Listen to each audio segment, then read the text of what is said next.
Hello, hello, hello. We're making a video. That's another take. I don't know, maybe the fifth one. Here is the blue God, always there.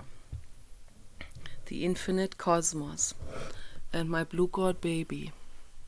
And the Papa, and Paul, and Nicola, and Kenny. Yes. So I want to talk about these two different words. Criticism versus abuse. I see that people misunderstand these two words very, very much. They mix them up all the time. They think abuse is criticism and criticism is abuse. So, depending on how it fits their egos. So, I don't even know where to get started with it. I have 1,000 things going through my brain at once. How do I sort this out now to make it understood the best way as I can? So, a fundamentalist Christian interviewed by Barbara Walters. He will view Barbara Walters' honest questions as abuse, because these questions expose him, and the ego doesn't want to be exposed. Okay, so a Muslim man would call me Satan if I question his religion, and I have honest, legitimate questions. So my one question is, why would anyone adhere to a violent religion that endorses people to rape little girls and kill women who have not obeyed their fathers or whatever, or kill all kinds of people who are not on board with Islam? I mean, how can anyone accept something like this? That's a legitimate question. The Muslim will call me Satan for that. I don't care what he calls me, okay? I still asked legitimate questions, okay? And so Barbara Walters, in an interview with a fundamentalist, asks legitimate questions, and the fundamentalists, or anyone who is clinging to some kind of ideology, belief, religion, view about themselves, view about whatever they do, view about their scientific studies and the outcome that they're predicting, or the outcome that they have created, and someone says your scientific experiment went wrong into a different direction, it didn't show what you predicted, something else happened, and the scientist doesn't want to acknowledge that. And yes, baby dog. And so whatever, someone in total denial about something, and someone who clings, and then the other person comes in and asks legitimate questions that are absolutely based on truth, fact, reality. Islam is violent, that's a fact, okay? And the other person will get really mad because his ego and his identification, it has attached itself to that religion, and any kind of questioning would be perceived by the ego as a questioning of his body or person, and that's not what it is. It's not questioning his body. Everyone's body is precious, okay? People have egos. That's where the problems are, okay? That's where someone can come in and ask some legitimate questions. You have identified yourself as a violent religion, so let me ask you some legitimate questions in regards to that violent religion, right?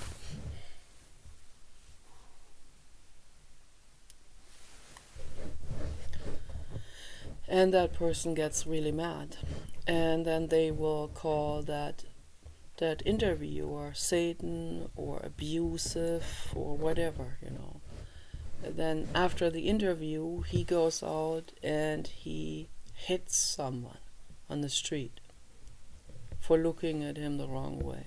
He feels disrespected. And then someone else said, why would you do this? And then he has 1,000 excuses, and he thinks it's all legitimate that he hit that person. Or he insults someone real bad because he insults a woman on the street in Dubai for not wearing a hijab, right? Insults her real bad. And then someone else will say, a tourist will come and say, why would you do this? She didn't do anything to you. And he will have his religious and fundamentalist Islamic excuses.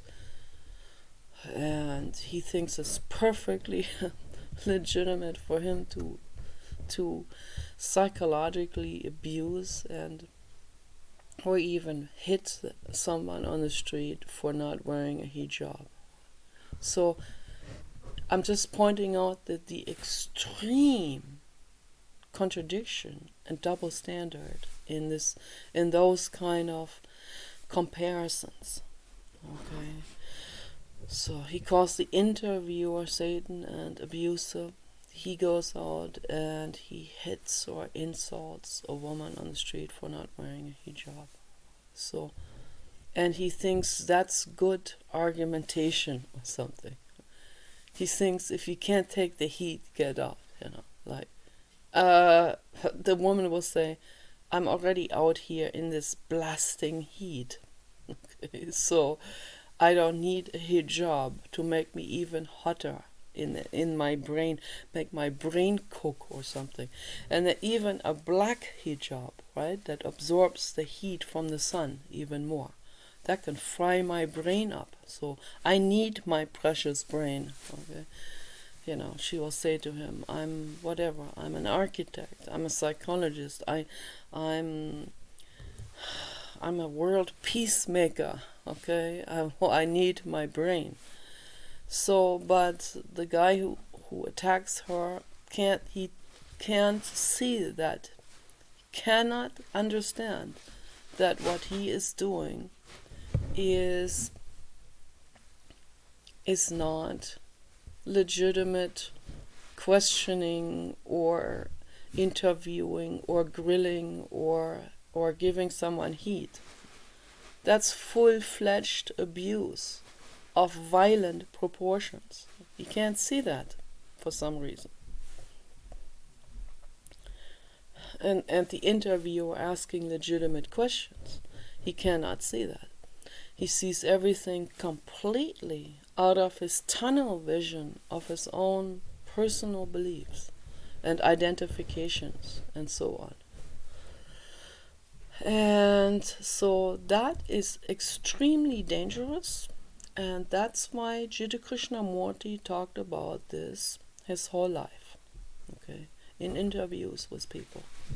That's why they talked about this, why he talked about this with Dr. David Bohm in, I don't know, thousands and thousands and thousands of conversations. And they're all out there, these conversations. I highly recommend for people to listen to at least one conversation per day. At least one. Do yourself a favor and listen to those conversations. Sit with it on the couch and really listen to what they say. Okay. So they're trying to get to the core of this, why people are contradicting themselves and why they are double standard and why they see things out of their own personal me-centric view. Okay, the dualistic me-centric view, my center is the good center and your center is the bad center. My nation is good, your nation is bad. That's a dualistic way of thinking. Okay, the other nation thinks exactly the same way about their nation being good and your nation being bad, and or religion or worldview or whatever. Okay, so that is not the way to move through life. Okay, to view things through this lens, through this tunnel vision of my view versus your view. My view better than your view. Let's put all of our views on the table together and look at it in peace. The Muslim puts his views on the table. There's a lot of butchery, a lot of bloodshed, a lot of violence that he puts on the table. Okay, the fundamentalist puts some real rigid stuff on the table that is very unhealthy. Okay, and a Buddhist will put some on the table that is a mix of peace and meditation and some rigidity too. So, and then maybe someone else will come in and say, like someone like Jiddu Krishnamurti will put on the table, let's look at all of this. Okay, honestly look at all of this, not through the ego, but from the perspective of our brain cells and body cells. Does our body, the entire body, the brain, everything, all the cells, do all of my cells accept that bloodshed that this Muslim guy put on the table? The hijabs, the chadors, brain frying in the heat. Okay, does my body accept that? No. Okay, no, my body doesn't accept it. I'm in tune with my body.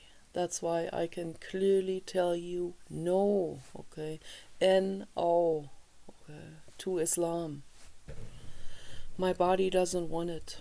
Okay, and I know that all women who wear chadors and burqas and hijabs and whatever they're being bandaged up with, mummified with, okay, their bodies do not like it. Okay, their egos want it because their egos have identified themselves with those religions. So they're abusing themselves. Any woman who adheres to Islam is a masochist. Okay, so this is a fact. Maybe not in a bondage, like in an official bondage way, but in a roundabout bondage way. So, and that's a fact. Let's look at it. Okay, let's inspect all of this.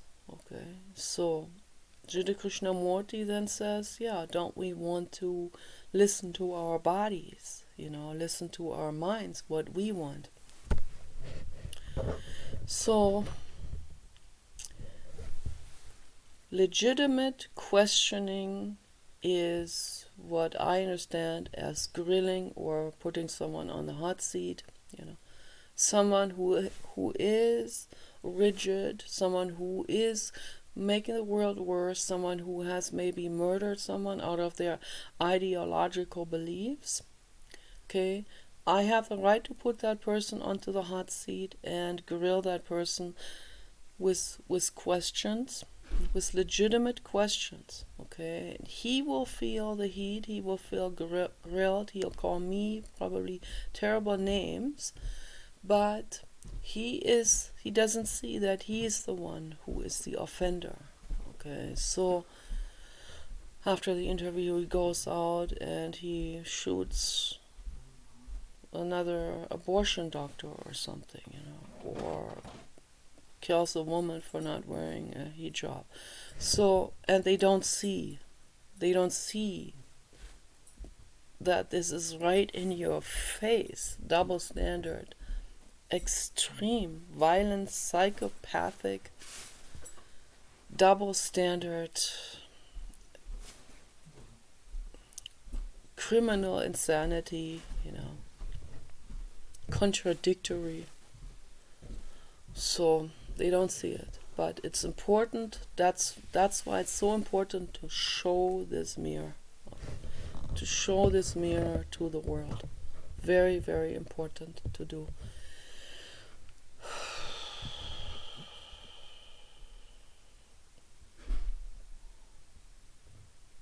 I want to see a world that's peaceful. Okay, and that's why I make these videos, because my mind is on this 24 hours per day. Okay, trust me. 24 hours per day. So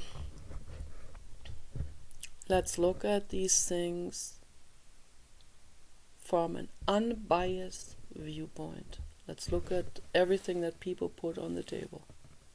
For the first time, look at it from an unbiased viewpoint, but from the viewpoint of your body, your inner child, the true person who is inside of you, that is covered up by the facade of identifications, nations, religions, their wealth, whatever. They identify themselves with the ego. So look at it from the actual, factual, reality, truth-based view. Yeah. So Srila Krishnamurti later on also talked about truth versus reality. That goes much deeper, of course, into philosophy, but just for right now, we're dealing here on this earthen plane, okay? Not plane, ball, of course. People say plane. So it seems like it is level, right? It's not. So obviously it is curved. The earthen curve. So the earthen curve ground. So that is, let's look at it from that. This is our realm, okay? This is our field of reality also, and the field of truth comes in when we look at things unbiased. Okay, so, and then we have reality and truth in congruence, and we can make things nice. We can use the field of reality and measurement and all of this in a beneficial way, and that's where the field of truth comes in, when we apply that what we have, the materialistic stuff that we have here on this planet, with the gravity, with the energy, and all of this, apply this, use this to make the world a better place. That's when the field of truth has a function in the field of reality. So that's what Srila Krishnamurti and David Bohm were getting into. Okay, it's very, very important to point this out. So criticism, real criticism, is grilling someone with legitimate questions, okay? And when they experience the heat of that, they will become abusive in return, and then the other person, the empath, who is being abused, who has originally asked the legitimate questions towards the abuser, then the abuser can take the heat, and out of that heat of these legitimate questions, he in turn will become very abusive, calls that criticism, and calls the other one, you can't take the heat. Okay, so when in fact he is the one who can't take the heat, and that's why he's becoming abusive. I hope this makes a lot of sense. This is very, very, I laid this out in the most clarified way there is. This is very, very crystal clear. They can't see the truth of this because they are coming from their biased point of view. They're coming from their dualistic clinging, ego clinging point of view. So they will accuse anyone who looks them in the eyes and asks them legitimate questions. With the chin up. Why would you adhere to this violent religion? And then they get so mad, and because they know they know that other person is right about it. They know it, but the ego doesn't want to know. The ego does not want to hear that, okay? Because they have identified themselves with that. They think that's the only thing that makes them masculine or something, or the women think that's the only thing that holds their life together, or whatever. The bandage of the mummification holds the only thing that holds their life together. If they take that mummification off, literally and metaphorically, they feel like they're splintering into 1,000 or 1,000,000 splinters and fragments. But the reason why they adhere to this religion is because their minds are fragmented. That's why. They're fragmented away from truth and reality. They're fragmented away from their actual person, from the actual inner child, the real person that they are. Okay. We say inner child, meaning the actual person. At some point we were children, and there was the time pre-indoctrination. Okay, so the being inside of us that is pre-indoctrination, that is free from indoctrination. Okay, that inner sapling of the tree, of the tree of our existence, underneath the layers and layers of identification and ego and resistance and facades or masks that people have created for themselves because they feel ugly inside and out. They feel like they have to wear a mask in order to move through life. There are literally people in this world, and every time I see something and I think I would have never guessed something like this to happen in the world. I will come across the most incredibly bizarre things that, I think the most bizarre things, people are going with mental illness and with neuroticism. They're going into unimaginable extremes. And it's just heartbreaking to see this. There was a documentary from Vice about living dolls. Oh boy, this is awful. There are people that find themselves so incredibly ugly that, and it's heartbreaking, yeah. And I bet these people are not even, those people that do that, they're not even bad people. They're probably not ugly on the inside, right? They just think they feel ugly. They have been beaten down by life. They have been beaten down by their parents. Yeah. I can totally understand,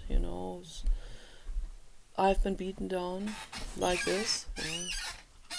I have been shamed by my parents. I've been called ugly in a roundabout way. So they feel they have never resolved that stuff, and instead they just keep going further and further into neuroticism, further and further into neurotic mental escapism. Okay. So to the point where they finally, some people go under the knife, they get plastic surgery for the same reason. But these other people, I guess they don't have that much money or whatever, but then they get into dressing up, and then eventually it goes to the point where they actually, now with today's technology, they have this rubber material where they make robots with that look like real people.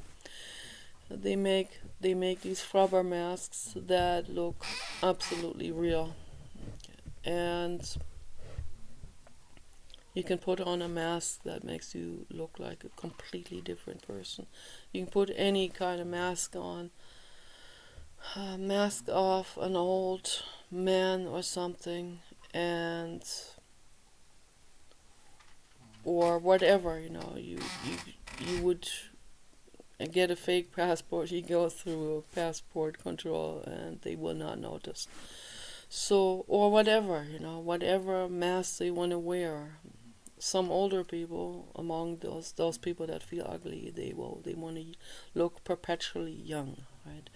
So they will buy these living doll costumes with the rubber face mask of it, and there's only a little opening in the mouth where they can drink something with a straw. Even the lips are covered, and there are only little pupil spaces for their eyes so that they can see through the eyes of that mask. And everything else is covered with this mask of a 20-year-old mannequin photo model or whatever, the living doll with the flawless skin and all of this, and then they put on, I guess they wear diapers because they have also that's an actual body suit, with rubber material that covers even their legs and their whole body, and then they put certain clothes on top, and that'd be too difficult to take that off to go to the bathroom. I guess because of that, they wear some kind of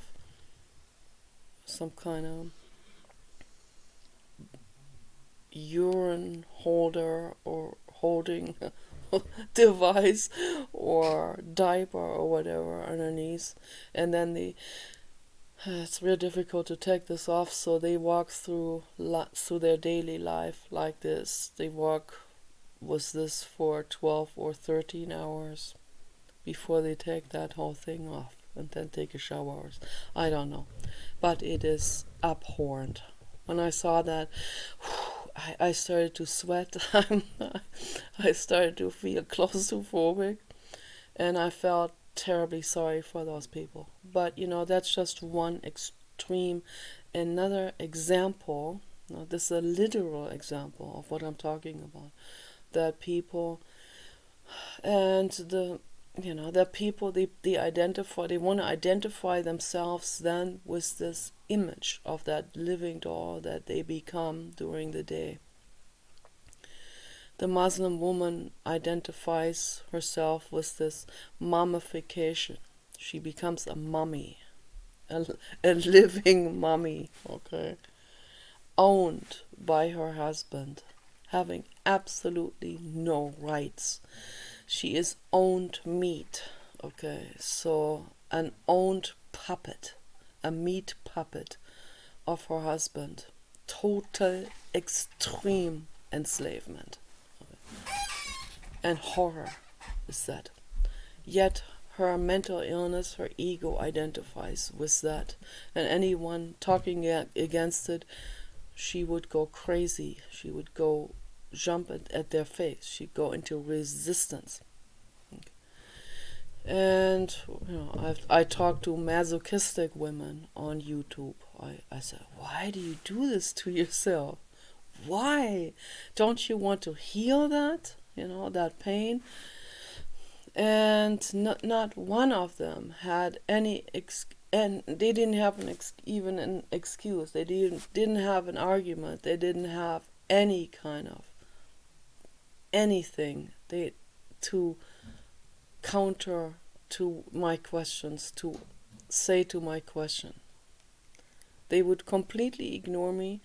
If I met someone like this in person, and I actually grilled them up front, in person, and I said, why do you do this to you? Some women, they let men throw acid in their faces, and that kind of, and that makes them feel alive. I don't know what it is.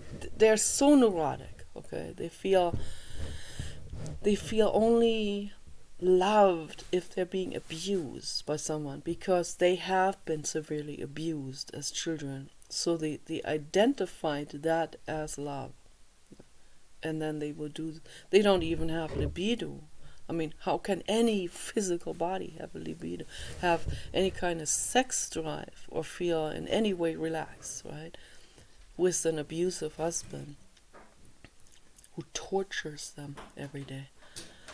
So, but they have identified with this, so then they are gravitating towards this. And if I questioned that, and I asked really legitimate questions, they would go into extreme resistance towards me, and they would get mad at me and start yelling at me.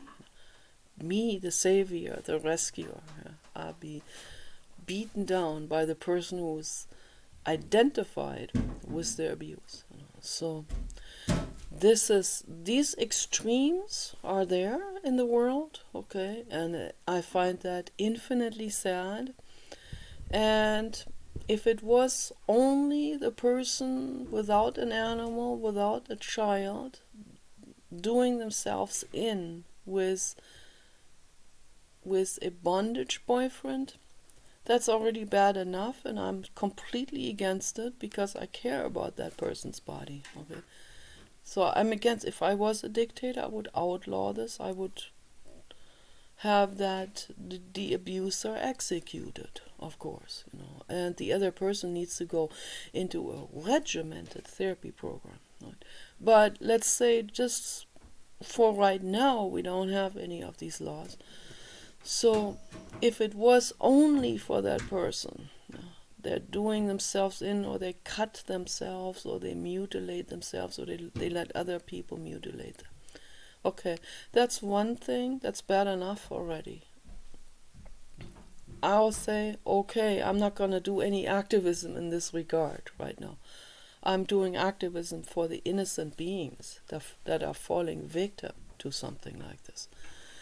Like if she has a dog and she ends up not being able to feed the dog or give the dog water because her face had been burnt down, including her irises. She can't even see anymore.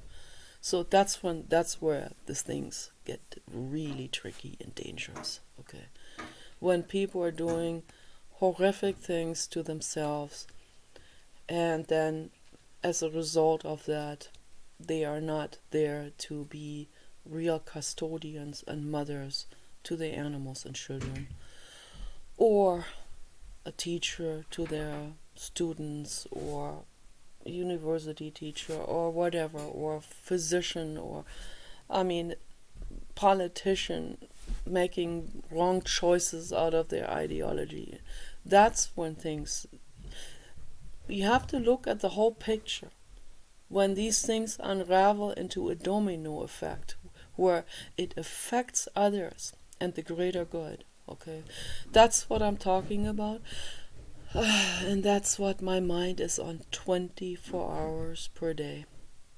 It is the fact, okay? And that's why I bring these things up, because I care so deeply about all of this.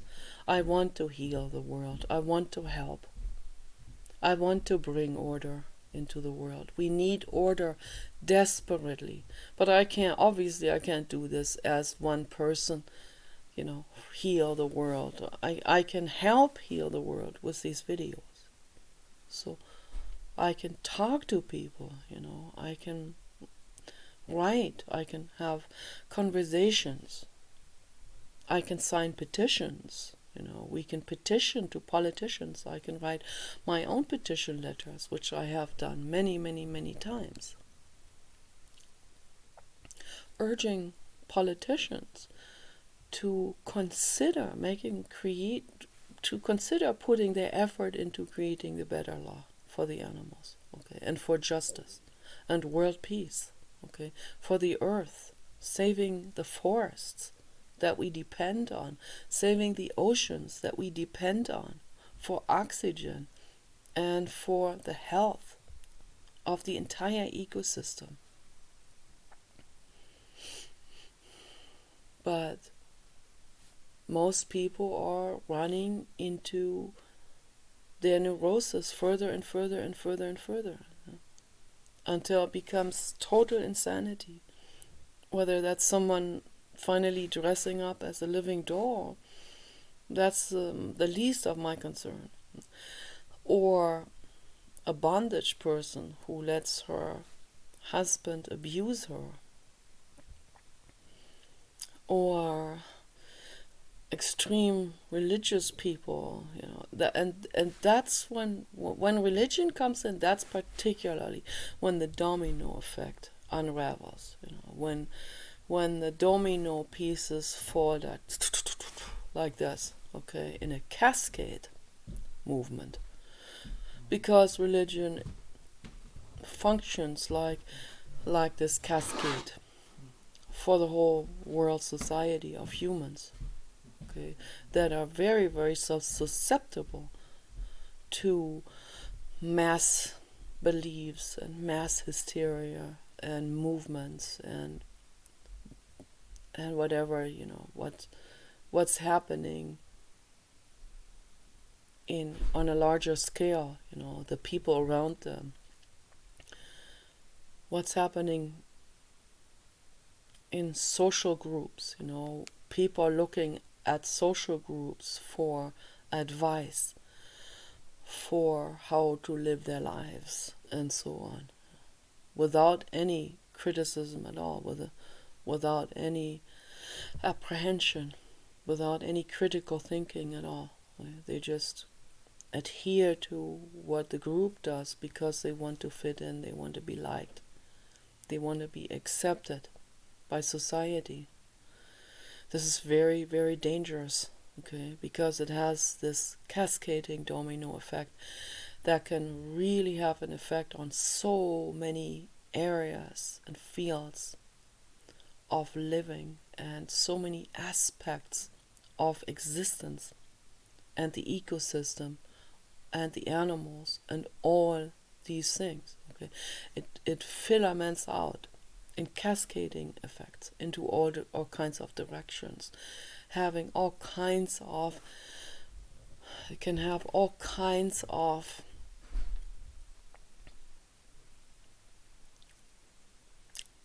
negative effects on things where it causes suffering on something, on whether it's poisonous drugs that people take, or they go to a plastic surgeon and there's a poison that's used for the full body anesthesia that goes into the groundwater that affects the animals in this way, and it's this cascading effect, okay. We have to clean this complete chaos up, okay. We have to clear this up.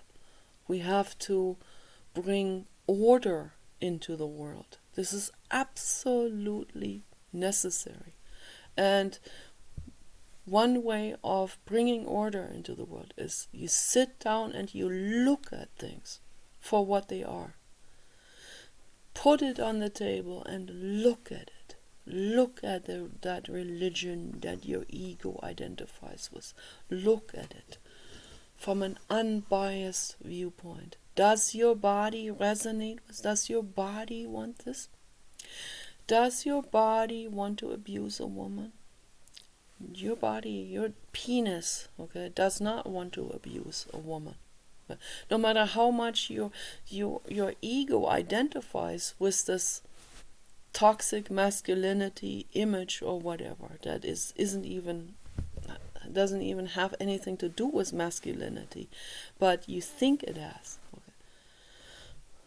So your body cells, your penis cells, your brain cells, your hand cells, you want to squeeze a woman's breasts, like your hand cells don't want to squeeze the breast hard and make her hurt.